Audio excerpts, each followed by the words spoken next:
I was just checking my notifications on the Quora and I got one question, so I thought to answer you here.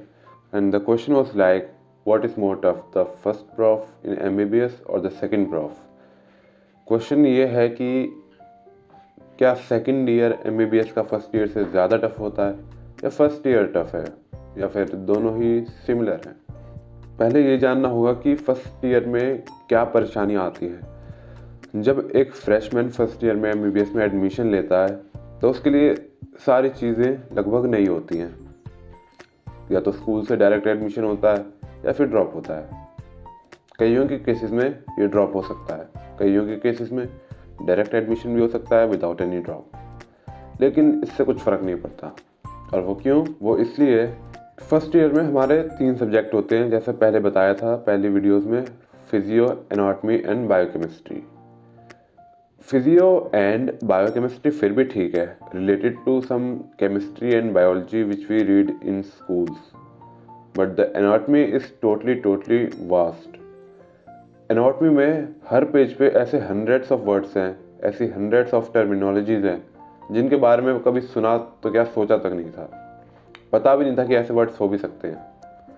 और उसके बाद से उन सबको याद करना, प्रैक्टिकली समझना, मेमोराइज करके रखना, एग्ज़ाम्स के लिए तैयारी करना, ये तो स्टडी पार्ट हो गया। इसके अलावा नए फ्रेंड्स बनाना, उनके साथ घुलना मिलना, कॉलेज के रूल्स रेगुलेशन को समझना, और भी कई सारी चीज़ें होती हैं जो एक फर्स्ट ईयर का स्टूडेंट फेस करता है अपनी कॉलेज लाइफ में। ये इंजीनियरिंग या बाकी अदर कोर्सेज में भी हो सकता है। जब आप एक सेकेंड ईयर स्टूडेंट बनते हैं, when you pass the first prof, तो कई चीज़ें आपके लिए आसान हो जाती हैं बिकॉज आपने 1 साल ऑलरेडी इस कॉलेज में स्पेंड कर दिया है। आप इस कॉलेज के रूल रेगुलेशन से, कॉलेज के इन्वायरमेंट से फेमिलियर हो चुके हैं। जैसे जैसे आप अपना लेवल अपग्रेड करते जाते हैं, वैसे वैसे आपके लिए चीज़ें और भी ज़्यादा चैलेंजिंग होने लग जाती हैं, because at the end which matter is the survival of the fittest. And as I can tell you, अभी रात के 2:30 AM हो रहे हैं, रात के 2:30 बजे हुए हैं, और बस अभी उठा हूँ और वीडियो बना रहा हूँ। Actually with the 10th January we have our sent up exams which we also say pre university exams. तो बस उसी के लिए थोड़ा बहुत पढ़ रहा था और थोड़े बहुत टाइम पास भी किया, तो सोचा सोने से पहले एक वीडियो बना लूँ। तो जैसे ही हम सेकेंड ईयर में आते हैं, हमारी क्लिनिकल पोस्टिंग्स स्टार्ट हो जाती हैं। क्लिनिकल पोस्टिंग्स एक बहुत हेक्टिक चीज़ है, मैनेज करना बहुत टायर्ड होता है। अब बहुत बुरी तरह थक जाते हैं।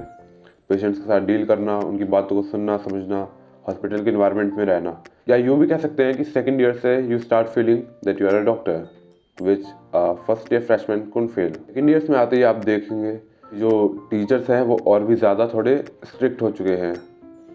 Not in the matter of the discipline, yes of course discipline is the utmost thing in the medical college, but second year में फिर भी आप थोड़ा बहुत कर सकते हैं। लाइक ठीक है, फर्स्ट ईयर के स्टूडेंट्स को बहुत ज़्यादा बांध के रखा जाता है क्योंकि वो नए नए आए होते हैं, तो उन्हें चीज़ें सिखानी होती हैं, और ये कहीं हद तक सही भी है। एंड फर्स्ट ईयर क्रॉस होते होते हम काफ़ी चीज़ें सीख जाते हैं, तो इसलिए सेकेंड ईयर्स को उतना दबाव नहीं दिया जाता। लेकिन पढ़ाई के मैटर में everyone is more strict because patho एक बहुत वास्ट सब्जेक्ट है। आप पूरे साल पढ़ेंगे तब जाके एंड में पैथो कंप्लीट हो पाएगी। देन आपको रिवीजन करनी है, मेमोराइज करनी है, जितने भी सारे प्रोसेसेस हैं उनको याद रखना है। फार्मा तो आप 100 बार पढ़ लो, आपको याद होनी नहीं है। कैसे याद होगी? धीरे धीरे याद होगी, एंड तक पता चलेगा, अभी खुद भी नहीं पता कैसे याद होगी लेकिन हो रही है धीरे धीरे, कुछ याद होने लगा है, मेमोराइज होने लगा है। जो माइक्रोबायोलॉजी है, मतलब टोटली कन्फ्यूजिंग हो जाता है कि आपने भी पढ़ा कि ये बैक्टीरिया वायरस हो गया या फिर ऑर्गेनिज्म हो गया, ये एक डिसीज़ कॉज कर रहा है। नेक्स्ट चैप्टर में आप देखते हैं कि वही सेम अदर डिसीज़ कॉज कर रहा है। फिर नेक्स्ट चैप्टर यानी तीसरे चैप्टर आते आते आप भूल ही जाते हैं पहले 2 चैप्टर्स में उस बैक्टीरिया ने क्या कॉज किया था।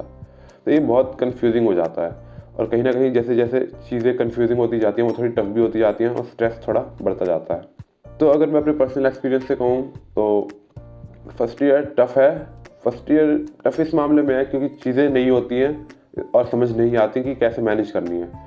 लेकिन जब आप सेकेंड ईयर में आते हैं तब आपको चीज़ें समझ आने लग जाती है, आपका मैनेजमेंट अच्छा हो जाता है, and then you realise that first year was much easy than the upcoming years of the professional exams.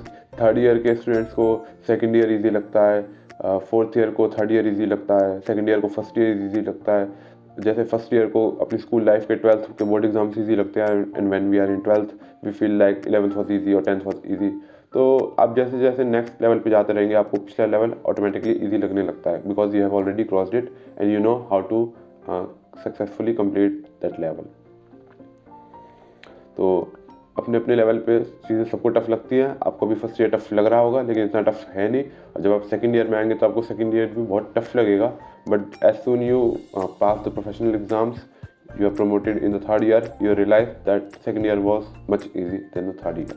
So without thinking so much, आप ज़्यादा सोचना नहीं चाहिए, ज़्यादा सोचे बिना कि क्या टफ है क्या इजी है, आपको अपना 101% देना चाहिए, because that is what the medical education is about. आपको अपना बेस्ट देना है एंड आपको अपना बेस्ट वर्जन क्रिएट करना है। Thank you.